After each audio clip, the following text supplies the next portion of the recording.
सारी संगत को हाथ जोड़ के प्रणाम करती हूँ और जय गुरु जी सारे मिलके बोले, जय गुरु जी। मुझे बहुत अच्छा लग रहा है आज आप सबके साथ मिलने का मौका मिला है मुझे, और मैं गुरु जी को तो हर पल याद करते हैं और ऐसा मौका कभी कभी मिलता है। ये मौका मुझे भी उनके दर्शन करने का मिला था जिसने मेरी जिंदगी को संवार दिया। 1997 में गुरुजी पंचकुला आए थे, जनरल महाजन के घर ठहरे थे और मुझे मेरे बड़े नजदीकी दोस्त कहने लगे कि हम सत्संग पर जा रहे हैं तो आप भी हमारे साथ चलो। मैंने थोड़ा सा विचार किया, मैंने कहा मैं कभी गई नहीं ऐसी जगह पे, पर मुझे पता नहीं कि कैसा माहौल होगा। उन्होंने मुझे कहा कि एक बार आप चलो और आप देखना कि माहौल आपको बहुत पसंद आएगा और गुरुजी आपसे बहुत प्यार करेंगे। ये सुन के मुझे दिल में बड़ी अच्छी सी एक फीलिंग सी आई और मैं उन लोगों के साथ गुरुजी के मंदिर चली गई।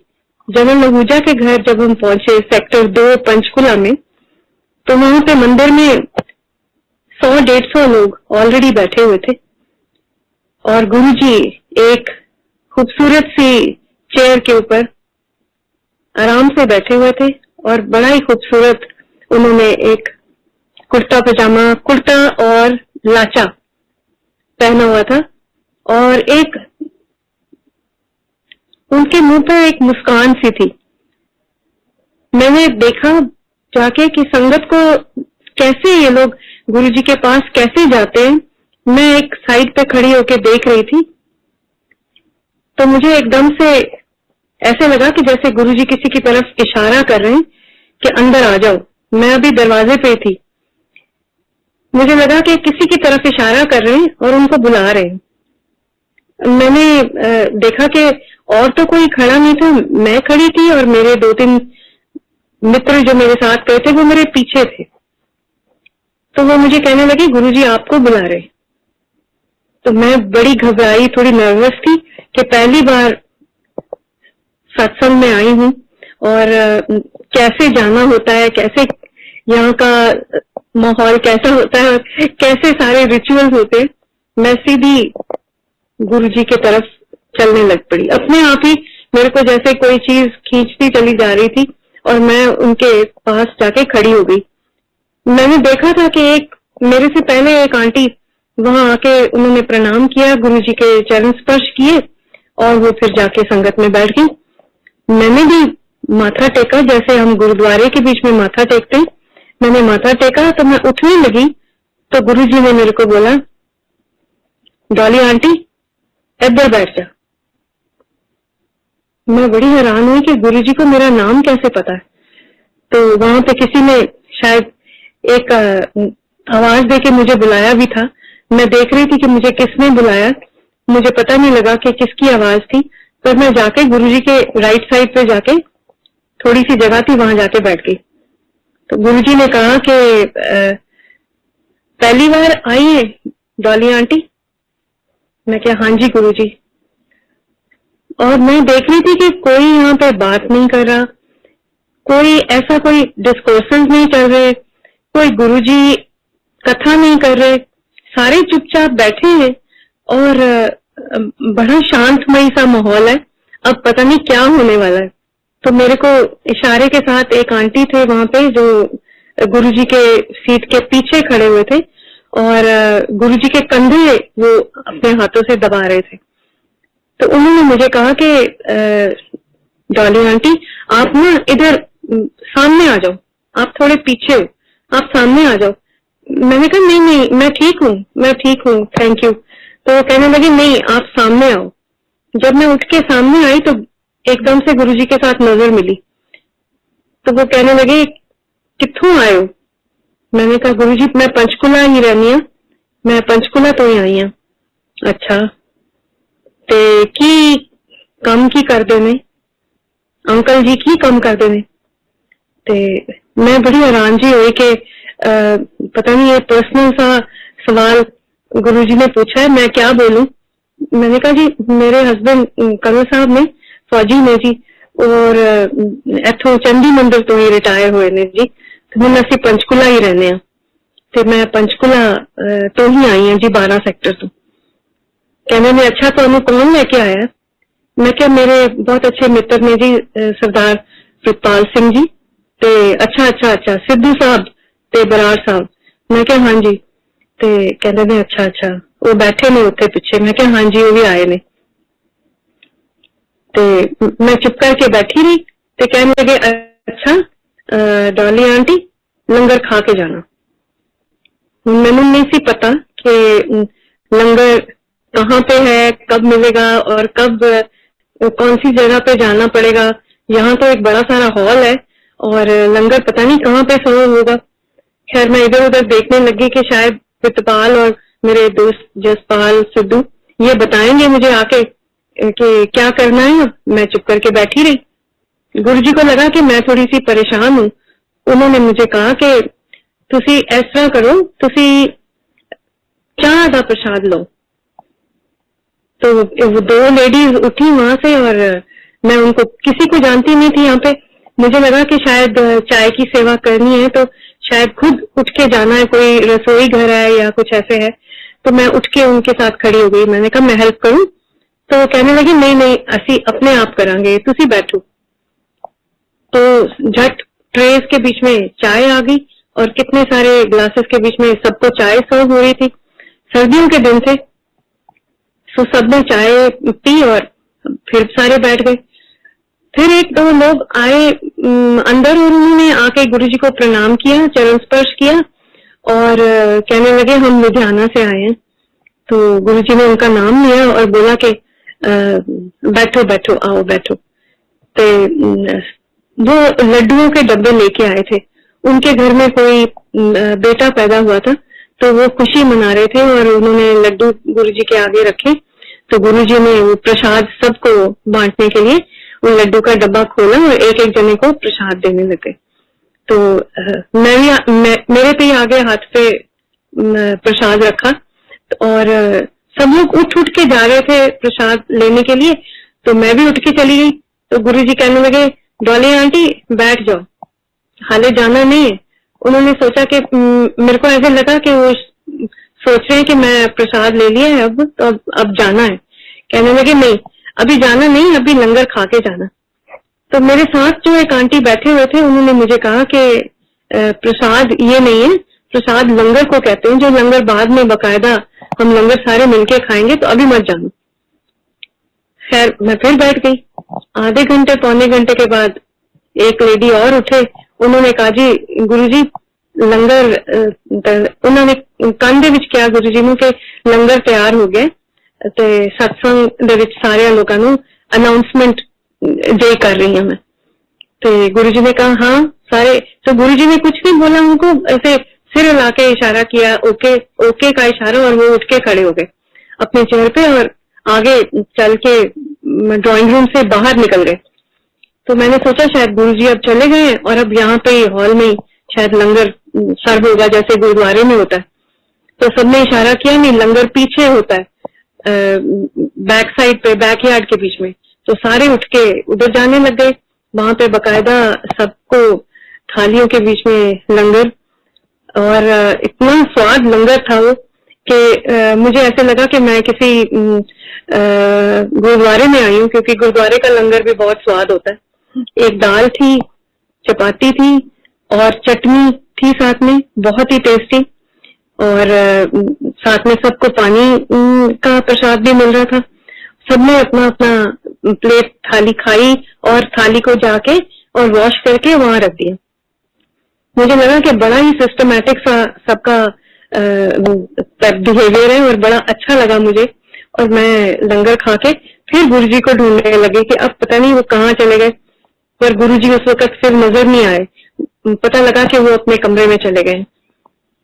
अगले दिन ऐसे हुआ कि मेरे को जैसे एक अजीब सी तलब लग गई कि मैं अगले दिन फिर गुरुजी को के दर्शन के लिए जाऊं। मैं कभी ऐसी जगह पे नहीं गई थी, पर मुझे एक अंदर से एक ऐसे फीलिंग हुई कि मुझे आज भी जाना चाहिए। मैंने कनू साहब को कहा कि मैं आज फिर चली जाऊं, तो कहने लगे अगर तुम्हारा दिल करता है तो जाओ, जरूर चले जाओ। पर क्या होता क्या वहां पे, मैंने उनको सब बताया और मुझे परमिशन उन्होंने दे दी कि जाओ देखो अगर तुम्हारा दिल करता है। तो मुझे मेरे दोस्तों ने ये कहा था कि गुरुजी की ब्लेसिंग्स जब मिलती है तो तुम्हें ऐसा अजीब सा एक आशीर्वाद मिलता है जिसका वर्णन करना बड़ा मुश्किल है। ना तो वो कुछ बोलते हैं, ना कुछ वो ऐसी बात कोई कहते हैं कि तुम्हें लगे कि वो तुम्हारी कोई दुविधा को या तुम्हारे किसी कष्ट को दूर करने के लिए कोई कथा सुना रहे हैं या कोई डिस्कोर्सेस दे रहे हैं, ऐसा कुछ नहीं होता यहाँ पे। गुरुजी का कल्याण करने का एक अजब सा तरीका है।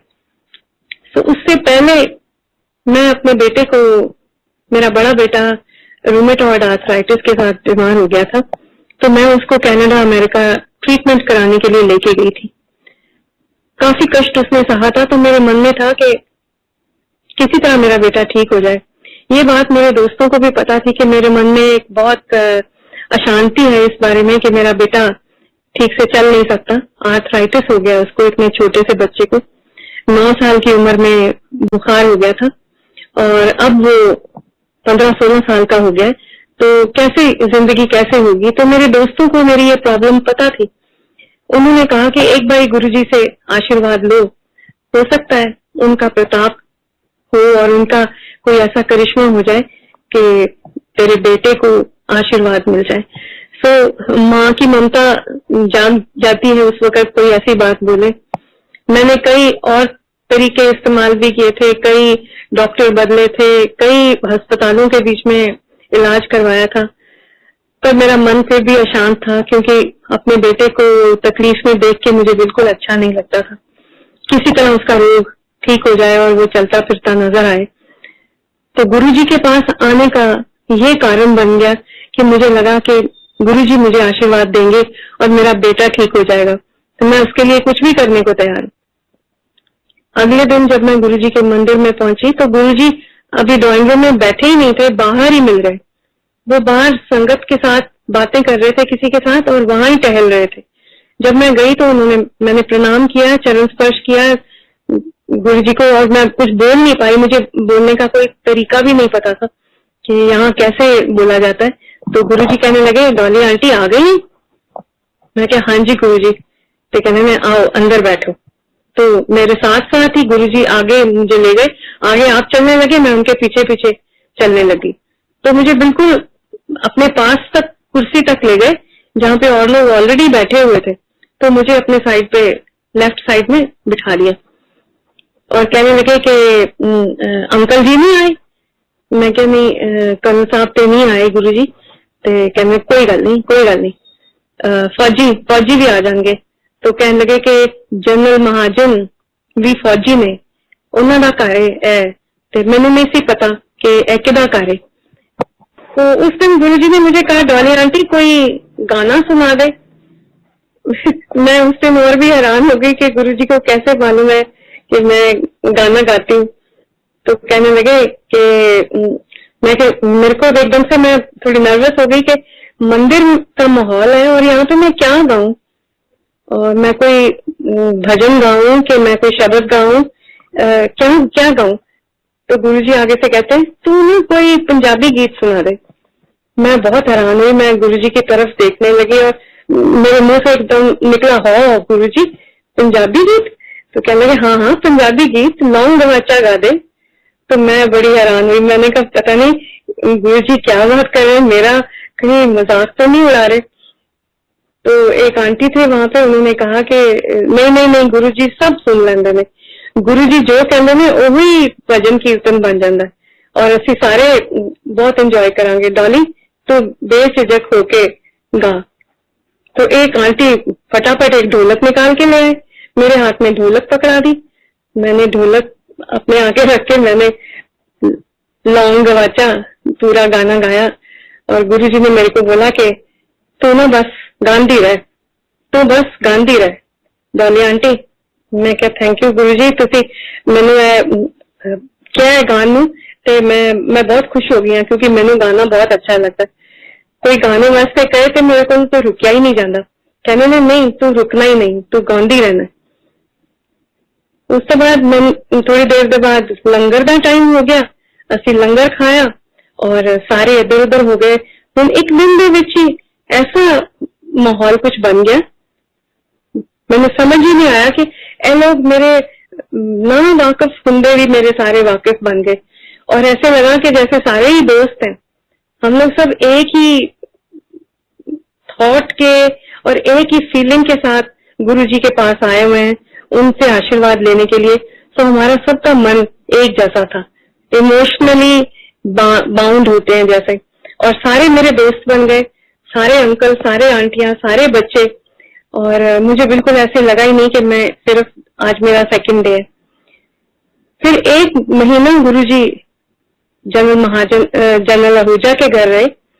वो एक महीना पूरा मैं रोज गुरुजी को मिलने जाती थी और रोज शाम मेरे को तलब लगी होती थी कि मैं गुरुजी के दर्शन कैसे करूं।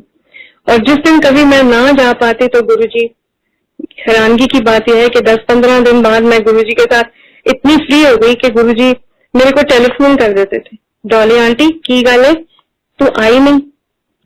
मैंने बोला कि गुरुजी मेरे को जाना पड़ गया, कहीं मेरा शो था, मुझे जाना पड़ गया, कोई गल नहीं तो कल जरूर आ जाए। ऐसे करके मुझे बुला लेते थे। मैं बहुत हैरान होती थी कि ये ऐसी एक शख्सियत है जिसके सारे इतने दीवाने हैं और सारे उन पे इतना मान करते हैं और इतनी इज्जत देते हैं। एक ऐसा शख्स जो एक पहुंची हुई शख्सियत है, वो मेरे को टेलीफोन करके इतने प्यार से बोल रहे हैं तो मुझसे तो रहा ही नहीं जाता था। शाम होती थी तो मैं चल पड़ती थी गुरुजी के मंदिर। फिर वो प्यार ऐसे बढ़ता चला गया कि हर फंक्शन के ऊपर, दिवाली हो या बड़ा दिन हो, कोई भी गुरुजी का अपना जन्मदिन हो, हम सारे इकट्ठे होते थे और मैं बकायदा कीर्तन किया करती थी। 2-2, 3-3 घंटे मैं गाती थी बकायदा संगत के सामने। 3-3, 4-4 हजार लोग होते थे। 34 सेक्टर में चले गए गुरुजी, वहां पे भी हम सत्संग करते रहे। रोज मिलना, रोज गुरुजी से बातें करनी, उनसे और लोगों की बातें सुननी, और लोग आके अपनी कहानियां बताते थे, किस किस को क्या क्या गुरुजी के मिलने के बाद क्या क्या फायदे हुए थे और क्या क्या उन्होंने जिंदगी के बीच में पाया था। बहुत कुछ खोया हुआ था जो उनको मिल गया था। कई लोगों के रोग दूर हुए थे। वहां पे जाके, वहां उस मंदिर में बैठ के बहुत कुछ सुनने को मिलता था और एक मंद मंद आवाज के बीच में कोई ना कोई एल्बम कीर्तन का या भजनों का या शब्दों का मंदिर में चलता रहता था। उससे एक माहौल इतना पायस लगता था और इतना पवित्र लगता था। और बीच में गुरुजी बैठे हुए सज धज के इतने सुंदर लगते थे। और हम लोग सारे जितने भक्त थे उनको ये एक गुरुजी को मिलने की एक ऐसी तांग, एक ऐसी कशिश होती थी कि हमसे गुरुजी को मिले बगैर रहा ही नहीं जाता था। पर काफी देर के बाद, कई साल ये चलता रहा सिलसिला। जहां जहां मौका मिला गुरुजी यहाँ से चले भी गए।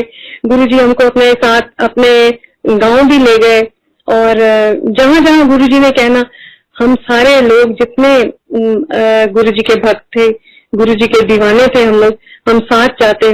कई बार गुरुजी लीड करते अपनी गाड़ी में, कार में, और पीछे सारी कॉन्वॉय 20-20, 30-30 गाड़ियों की चंडीगढ़ से पटियाला जा रही है, कभी चंडीगढ़ से लुधियाना जा रहे हैं, कभी चंडीगढ़ से गोविंदगढ़ जा रहे हैं।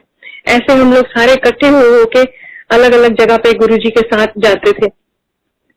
बहुत सारे समागम किए। एक दिन ऐसे पता लगा कि गुरुजी अब दिल्ली जा रहे हैं, तो बड़ी घबराहट हुई कि अब गुरुजी चंडीगढ़ से दूर चले जाएंगे तो हम कैसे मिलेंगे उनको। तो लोगों ने बताया कि गुरुजी आते रहते हैं, दिल्ली भी जाएंगे, जालंधर भी जाएंगे। अब जालंधर कम जाते हैं पर चंडीगढ़ ज्यादा आएंगे, तो थोड़ी तसल्ली हो गई। तो जब दिल्ली जाने की बात हुई तो मुझे थोड़ी सी ऐसा लगा कि थोड़ा दूर है तो मैं रेगुलरली तो गुरुजी को मिल नहीं पाऊंगी। तो दिल्ली सुधा आंटी के घर पहला सत्संग हुआ था, तो मैं गुरुजी को मिलने के लिए गई। तो गुरुजी ने कहा, डॉली आंटी तू क्यों आ गई? मैं कि गुरुजी तुहाडे दर्शन करन आई हूं। तो कहने लगे नहीं, तेनों आने की कोई लोड़ नहीं, तेरा कल्याण हो गया। हाथ उठा के उन्होंने, जैसे गुरु नानक देव जी की एक तस्वीर में वो आशीर्वाद दे रहे हैं हाथ उठा के, वैसे ही गुरुजी ने अपना राइट हैंड उठाया और ऊपर करके और मेरी तरफ देख के बोला कि तेरा कल्याण हो गया, तेनों आने की कोई लोड़ नहीं। मेरे को पता नहीं कैसे फीलिंग हुई, एक झटका सा लगा कि अब मेरे को कह रहे हैं कि मैं ना हूं। मैंने कहा गुरुजी ऐसे कैसे हो सकता है कि मैं आपको ना मिलूं? कहते नहीं, इतनी दूर आने की कोई लोड़ नहीं। तो मुझे दिल्ली आने से रोक दिया। तो मेरा मन ये था कि गुरुजी को मैं मिलती रहूं, फिर भी मिलती रहूं। फिर भी हर बार कोई ना कोई फंक्शन होता तो गुरुजी मेरे को इनविटेशन भिजवा देते किसी न किसी से कि वहां पे जाओ, वहां पे चले जाओ, आज गोल्फ लिंक्स के बीच में सत्संग हो रहा है, आज बड़े मंदिर में सत्संग होना है, या सुधा आंटी के घर होना है, और अलग अलग जगह के ऊपर फंक्शन होना है। तो अगर गुरुजी की बातें करते करते तो मैं कहीं और दूसरी दुनिया में पहुंच जाती हूँ। और मुझे कहने लगे कि अपने बेटे को लेके आओ। तो मेरा बड़ा बेटा व्हीलचेयर में था, मैं उसको मिलाने के लिए गुरुजी के पास गई। उन्होंने उसके सिर पे हाथ रखा और बोला कि सब ठीक है, कोई फिक्र की गल नहीं है। बस इतना सा कहा और ज्यादा लंबा कुछ नहीं बोला। मेरे छोटे बेटे को बोला ए बड़ा बड़ा जनरल बनेगा, जनरल साहब बनेगा। और मेरी बेटी सुनैनी को तो इतना प्यार करते थे गुरुजी कि उसके लिए रिश्ता भी ढूंढने लग गए कि इसकी शादी मैं करवाऊंगा। और सुनैनी ने उन दिनों में ऑस्ट्रेलिया जाना था स्कॉलरशिप पे, तो बोला कि इस लड़की को जाने दो, ये बहुत तरक्की करेगी पढ़ाई में। और मेरी सारी फैमिली गुरुजी के मंदिर में इतनी इन्वॉल्व हो गई थी कि हमारा दिल ही नहीं लगता था गुरुजी को देखे बिना। हर शाम हमारी मंदिर के बीच में गुजरती थी जब हम गुरुजी पंचकुला में थे। तो अब मुझे दिल्ली जाने की बात से मुझे बड़ी घबराहट हुई कि गुरुजी को मैं मिलूंगी नहीं। तो एक दिन क्या हुआ कि मेरी एक फ्रेंड है, वो दिल्ली में रहती थी, तो मैं अमेरिका जा रही थी और रात को मेरी फ्लाइट थी 2-2:30 बजे। तो मैं पहले अपनी फ्रेंड के घर गई, वहां से उसने मुझे ड्रॉप करने के लिए एयरपोर्ट जाना था। उस दिन गुरुजी का जन्मदिन था बड़े मंदिर में। तो मैंने उसको बोला मैं गुरुजी को मत्था टेक के फिर जाऊंगी फ्लाइट में। तो वो मुझे ले गई वहां पे बड़ा मंदिर के बीच में। तो कोई 15-20 हजार लोग थे और मंदिर में ऐसा था कि जैसे कोई मेला लगा हो, और गुरुजी दूर एक चेयर के ऊपर बैठे हुए थे और लोग ही लोग पंडाल में बैठे हुए थे। लाल कारपेट बिछा था, जहाँ गुरुजी की चेयर थी वहां से लेके एंट्री तक पूरा रेड कारपेट बिछा हुआ था। मैंने अपनी फ्रेंड को बोला कि मैं यहाँ से गुरुजी को प्रणाम करके फटाफट यहाँ से निकल जाएंगे क्योंकि फ्लाइट का टाइम भी हो जाएगा, ज्यादा देर रुकेंगे नहीं। प्रणाम करके मत्था टेक के चरण स्पर्श करके फिर यहाँ से चले जाएंगे। मैंने अभी लाल कारपेट के ऊपर पैर ही रखा था, गुरुजी के पास माइक था। गुरुजी ने वहां से कोई कम से कम नहीं तो 1000 गज दूर से मेरे को देख लिया और मुझे बोला, माइक के ऊपर बोला, डॉली आंटी तू कित्थों आ गई? मैं तो लाल कारपेट के ऊपर भागती भागती गुरुजी के पास पहुंच गई। मैंने जाके प्रणाम किया। मैंने कहा आज ते गुरुजी तुम्हारा जन्मदिन सी ते आज भी नहीं सी आना मैं। तो हंसने लग गए। चल बैठ जा उठे, चल जाके कीर्तन हो रहा था, कोई और लोग भजन कर रहे गा रहे थे, कोई मंडली थी वो गा रहे थे, बड़ा अच्छा कीर्तन चल रहा था। मुझे कहते हैं कि चल फिर तू 2 भजन सुना दे। मैं ना कोई डायरी लेके गई हुई थी ना, मैं तो फ्लाइट पे जा रही थी, सामान सब पैक हुआ था।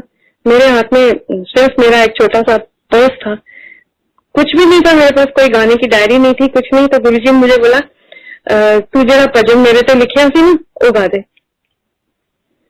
मैं सोच में पड़ गई कि इतनी बड़ी संगत के बीच में गुरुजी ने मुझे बोल दिया, अब मैं कैसे गाऊंगी? मुझे तो कुछ याद ही नहीं आ रहा। मैं बड़ा अपने आप को कंट्रोल करके वो मंडली के पास जाके मैंने उनको रिक्वेस्ट की कि आप मेरे साथ संगत कर देंगे। उन्होंने कहा हाँ जी जरूर, गुरुजी का हुक्म है तो हम तो जरूर संगत करेंगे। मैं बैठ गई, जाके मैंने माइक आगे रख लिया अपने और मैंने भजन शुरू किया जो मैंने गुरुजी के लिए लिखा था। जब गुरुजी पंचकुला में थे, एक भजन मैंने लिखा था, वो गुरुजी ने रिकॉर्ड भी करवाया। शीमा स्टूडियो में बकायदा एल्बम बना वो, और सबको बांटा भी गया। अब वो काफी लंबा भजन था।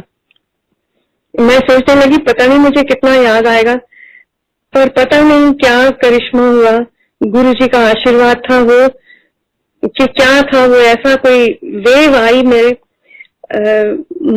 दिमाग में, और मैं पूरा का पूरा भजन, जिसके 7 स्टैंजास थे, इतना लंबा भजन था, वो पूरा का पूरा मैंने बगैर डायरी के सारा गा दिया वहां पे। मैं खुद आज भी मैं हैरान होती हूँ कि वो पता नहीं कौन सी ताकत थी जिसने मुझे पूरा का पूरा भजन मेरे से गवा लिया बगैर कंसल्ट किए मेरी डायरी। नॉर्मली ये होता है कि आप कोई भजन बार बार गाते रहो तो याद हो जाता है। वो भजन गा के रिकॉर्ड कर दिया था और वो मंदिर में बजता था। मैंने ऐसे लाइव कभी नहीं गाया था, पर उस दिन वो करिश्मा हो गया, तो मुझे पक्का यकीन हो गया कि ये कोई ऐसी ताकत है जिसने मेरे से ये गवाया। तो मैंने गुरुजी को उठ के दोबारा से चरण स्पर्श किए और मैं वहां से जाने लगी तो कहने लगे लंगर नहीं खा के जाएंगी, लंगर से उत्थे चल रहे हैं, खा के जाई, अमेरिका का टूर है, खा के जाई। तो मैं और मेरी फ्रेंड हमने दोनों ने जाके लंगर खाया और फिर हम वहां से गए। पर जब मैं अमेरिका से वापस आई तो मुझे पता लगा कि गुरुजी अब इस दुनिया में नहीं है। तो बहुत बहुत उदासी, अजीब सी एक उदासी छा गई। पर दिल में यह था कि गुरुजी के इतने भक्त हैं, हम गुरुजी को कभी अपने से दूर होने नहीं देंगे।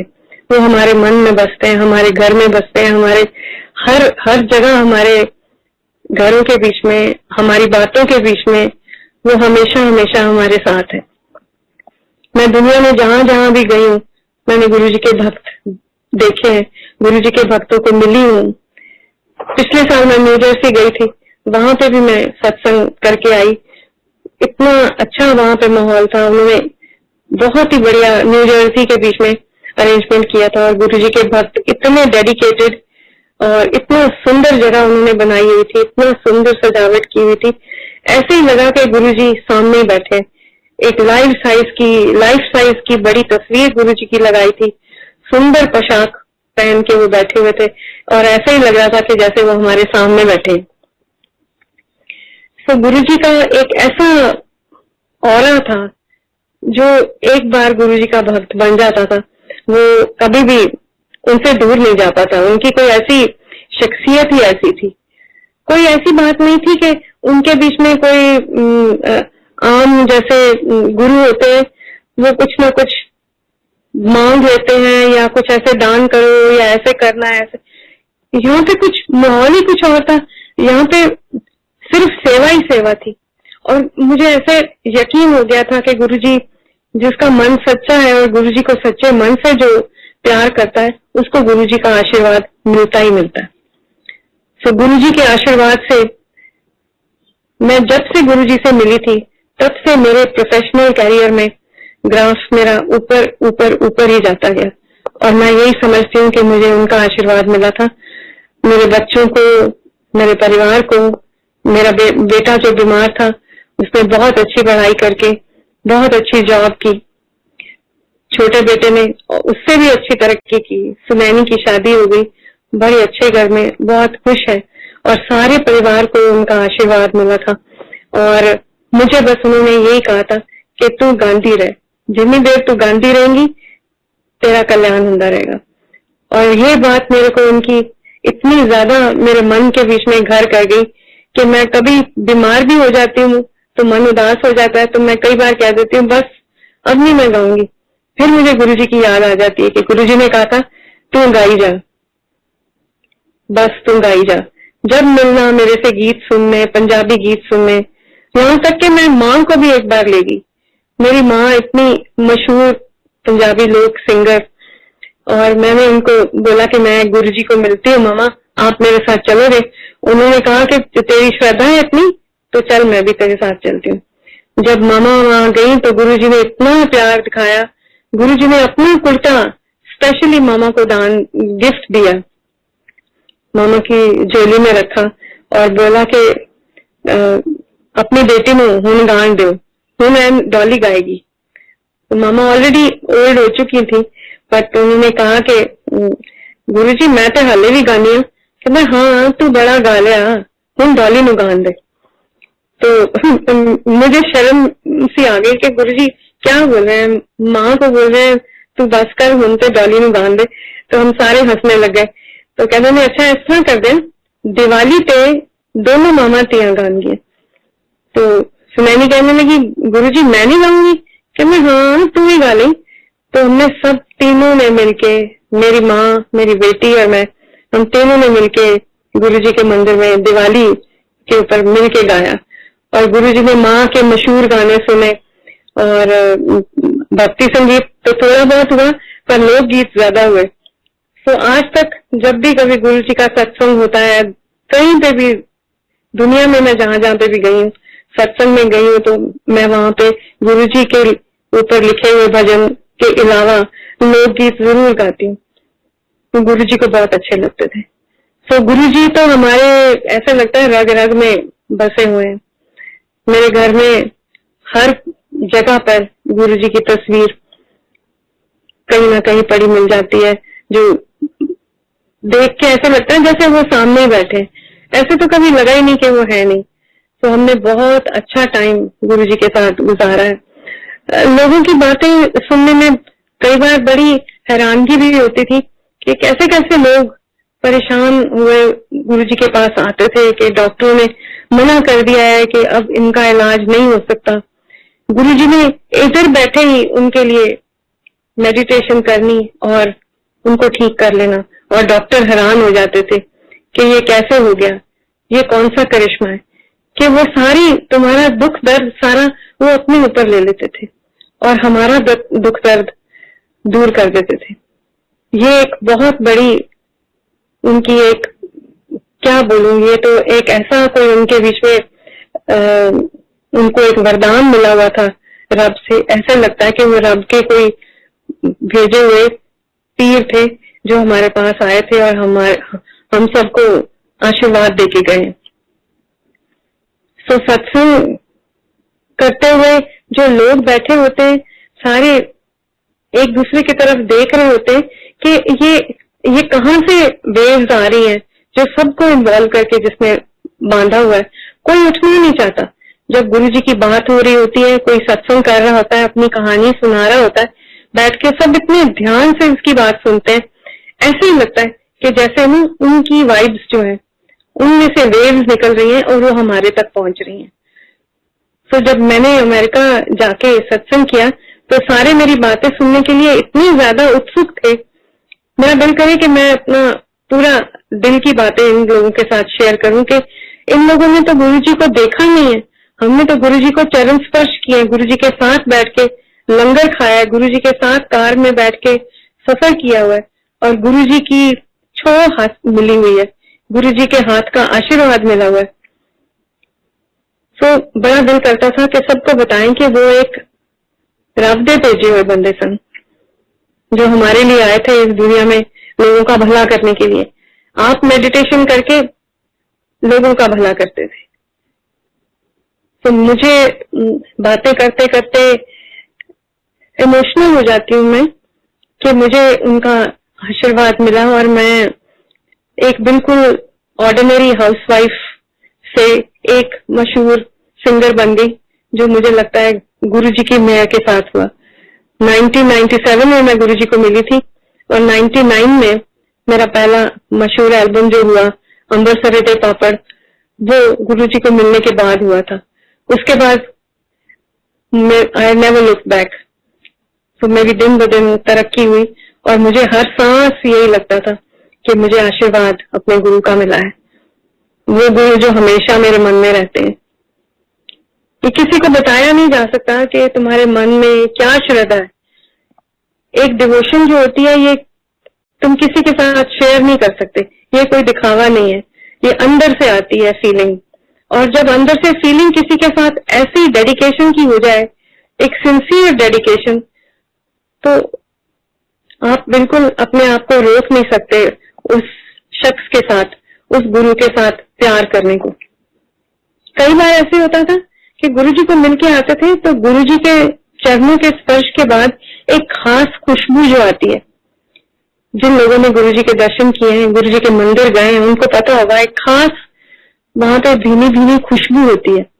वो खुशबू कई बार मैं मंदिर से गुरुजी को मिलके घर आ जाती थी, आधी रात मुझे वो खुशबू आ जाती थी। मैं एकदम उठ के देखती थी गुरुजी कहाँ है, ऐसा लगता था कि मेरे आसपास है कहीं। और कई बार मैंने देखा कि मैं घर के अलग अलग जगह पे बैठी होती थी और कोई काम कर रही होती थी तो मुझे एकदम से वो खुशबू आती थी, एक जैसे कोई कनेक्शन बन गया था गुरुजी के साथ। कहीं पे भी बैठे हो उनका ऑरा जो था वो ऐसा था, कहीं पे भी बैठे हो तुम उनको फील कर सकते थे। कई बार ऐसे हुआ कि गुरुजी के फंक्शन के ऊपर जाने के लिए उन्होंने मुझे कहा कि डॉली आंटी सारे लोग अपने अपनी गड्डियां में जा रहे हैं, तू मेरे नाल आ जा। मैं गुरुजी के साथ बैठ के उनकी शेवरलेट गाड़ी के बीच में 2-3 जगह पे उनके साथ ट्रैवल किए और सारी रास्ते वो मेरे से कोई भजन या कोई गीत वो सुनते रहना उन्होंने। आज क्या गाना लिख के ले आई है, और मैं रातों रात गाने लिखने लग गई। मैं कई बार ऐसे होता था कि मैं आधी रात को गुरुजी की वो खुशबू आई है, उसके बाद मैं सो ही नहीं पाती थी, मैं कुछ लिखना शुरू कर देती थी, तो मेरा गीत बन जाता था और मैं अगले दिन जाके गुरुजी को सुना देती थी। तो मुझे पूछते थे आज क्या गीत बना के ले आई है, तो मैंने सुनाना तो मैं कहना ठीक है, हम चीमा स्टूडियो जाके इन्हें रिकॉर्ड करा दूं।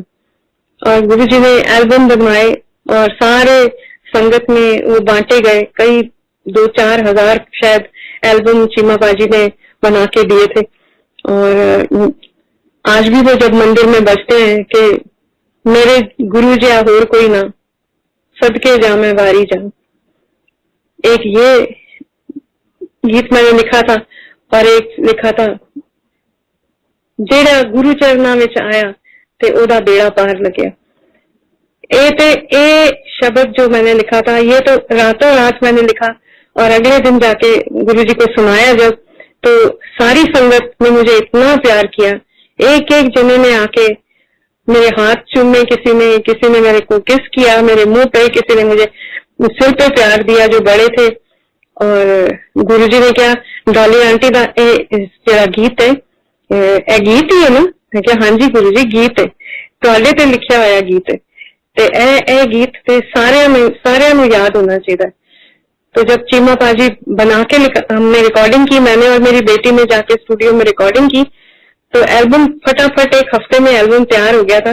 गुरुजी ने अपने हाथ से सत्संग के बीच में एक एक जने को खुद अपने हाथ से बांटा जैसे कि कोई प्रसाद देते। प्रसाद से एक बात याद आ गई कि एक बारी मैं गुरुजी के मंदिर जा रही थी, तो मैंने सोचा आज सब लोग कभी कोई लड्डू लेके आता है, कभी कोई बर्फी लेके आता है, मैं सूजी का हलवा बना के गुरुजी के लिए लेके जाऊंगी। मेरे पास एक बड़ी कढ़ाई थी, कोई 2.5-3 किलो सूजी जिसमें आ सकती थी, वो बड़ी कढ़ाई थी। तो सुनैनी की किसी जन्मदिन पे मैंने वो खरीदी थी, तो वो मेरे पास पड़ी थी, वो मैंने उसके बीच में सूजी का हलवा बनाया और मैं उठा के गाड़ी में रखवा के मेरे छोटे बेटे ने उठाई और हम गुरुजी के मंदिर ले गए। तो जब वहां पहुंचे तो मैंने सोचा ये लंगर के टाइम पे सबको सर्व किया जाएगा कि कैसे करेंगे, तो गुरुजी भोग लगाएंगे उसके बाद ही होगा। तो मेरे को आंटी अहूजा ने बोला कि नहीं, ये जो कढ़ाई है पहले गुरुजी के पास लेके जानी पड़ेगी, गुरुजी के पास लेके जाओ और फिर उसके बाद जैसे गुरुजी बोलेंगे। तो कढ़ाई 2 जनों ने उठाई और गुरुजी के राइट साइड पे नीचे फ्लोर पे रख दी, जमीन पे रखी उन्होंने। तो बोला कि ए कित्थों आया भाई, प्रसाद कित्थों आया? तो मेरे बेटे ने कहा गुरुजी मम्मा बना के लाई। अच्छा डॉली आंटी बना के ले आई? तो कहते कित्थे है डॉली आंटी? मैं पीछे आ रही थी तो मैं गई तो कहने ए सारा आपने आप बनाया? मैं क्या हाँ जी गुरुजी। तो गुरुजी ने क्या किया, फटाफट वो गरम ही था, अभी वो गरम प्रसाद ही जो जना आए लाइन में लगे हुए थे लोग, क्यों बना हुआ था, जो आए गुरुजी उसको अपने हाथ से कढ़ाई के बीच में हाथ डाल के अपने हाथ से देने लग गए। मेरी धड़कन बढ़ गई कि इतने सारे लोग हैं, 200-300 लोग हैं, प्रसाद कहीं कम ना हो जाए।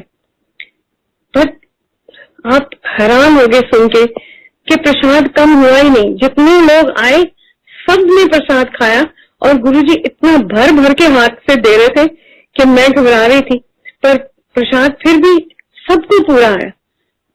और गुरुजी ने मुझे इतना प्यार किया, कहने लगे बहुत अच्छा प्रसाद बनाया डॉली आंटी, हम प्रसाद फिर कदों खिलाएंगी। फिर कुछ देर के बाद मैंने फिर प्रसाद बनाया, वही सूजी का हलवा मैं फिर बना के लेके आई। तो गुरुजी ने मुझे बहुत बहुत आशीर्वाद दिया। इतने सच्चे मन से ऐसे बोल देते थे कोई बात कि वो जैसे जाके दिल में खुब जाती थी कि उन्होंने तारीफ की है तो आज तो मेरा दिन बन गया है। मुझे तो लगता है दिन नहीं, मेरी तो जिंदगी बन गई थी। गुरुजी से मिलके हर बात उनकी अच्छी लगती थी, हर बात जो वो बोलते थे वो कर देने का दिल करता था। अगर उन्होंने कह दिया कि आज लंगर खा के जाना है तो कोई मतलब ही नहीं है कि कोई वहां से उठ पाए। आज चाय पी के जानी है, चाय का प्रसाद लेके जाना है, तो किसी का मन ये कर ही नहीं सकता था कि वो चाय बगैर पिए चला जाए।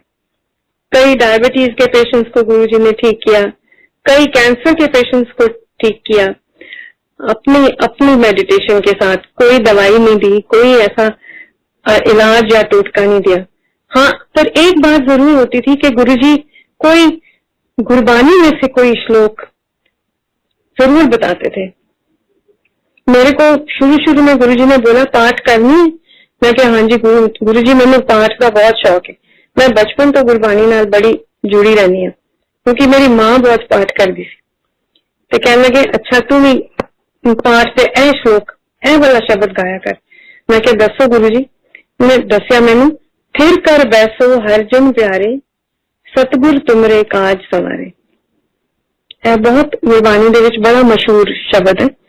सो वो शब्द हमेशा मेरे मन में रहता है कि गुरुजी ने मेरे को कहा था। उठते बैठते वो अपने आप ही मुंह से निकल जाता है, वो बानी याद आ जाती है। फिर कर बैसो हरजन प्यारे सतगुर तुमरे काज संवारे। सो ऐसी बातें वो कई लोगों को अलग अलग श्लोक देते थे। संता के कारज आप खलोया हर कम करावन आया राम, ये भी किसी को दिया था शब्द। मैंने सुना था किसी आंटी को गुरुजी ने ये श्लोक भी बोला था। सो उनके मन में कोई ऐसी बात आ जाती थी कि आपको वो एक किसी बात में जैसे डेडिकेट होने के वास्ते कोई बात बोलते थे, तो कोई ऐसे डिस्कोर्स नहीं देते थे, ऐसे गुरबानी में से कोई श्लोक बोलते थे। सो वो शिव के पुजारी थे और अगर शिव के भजन गा दो तो गुरुजी बहुत खुश होते थे। वो हमेशा भोले भंडारी के शागिर्द अपने आप को कहते थे, भोले भंडारी। और उनके कार के ऊपर भी शिव जी का त्रिशूल लगा हुआ था और लाल कपड़ा बंधा होता था किनारी वाला, तो हमेशा वो गाड़ी को शिव के सिंबल के साथ डेकोरेट करके रखते थे। और गुरुजी को सुंदर सुंदर वस्त्र गिफ्ट आते थे, अलग अलग भक्तजन जितने भी आते थे उनको गुरुजी को गिफ्ट देने में बहुत अच्छा लगता था। उनकी सिर्फ ये ही एक तमन्ना होती थी कि सुंदर सुंदर कपड़े गुरुजी को बहुत अच्छे लगते थे। और उनके ऊपर हर कपड़ा इतना सजता था जैसे एक कोई राजा महाराजा हो, वैसे ऐसे सुंदर तरीके से वो अपनी कुर्सी के ऊपर बैठ जाते थे और एक एक बंदे को वो अपनी नजर के साथ देखते रहते थे। उसको पता नहीं लगने देते थे कि वो उसके लिए कुछ सोच रहे हैं या उसके लिए कोई उनके मन में धारणा है, पता ही नहीं लगने देते थे और उसका भला हो जाता था। जब किसी इंसान का भला होता है तो वो ऑटोमेटिकली अपने गुरु या अपने पीर को प्रणाम करने का उसका जी करता है। सो ऑटोमेटिकली उठ के तुम्हारे मन में ये श्रद्धा आती थी कि तुम जाके उनके चरण स्पर्श कर लो, पैरों में पड़ जाओ कि गुरुजी आपकी मेहर है मेरे पर कि मेरा कल्याण हो गया। कई लोग आके गुरुजी के पैर कितनी कितनी देर तक दबाते रहते थे, उनकी सेवा करने का उनका दिल करता था। कोई कंधे दबा रहा होता था, कोई पांव दबा रहा होता था और जब उनको अच्छा लगता था तो वो दबाते रहते थे, जब नहीं अच्छा लगता था तब बिल्कुल कोई रिएक्शन नहीं होता था।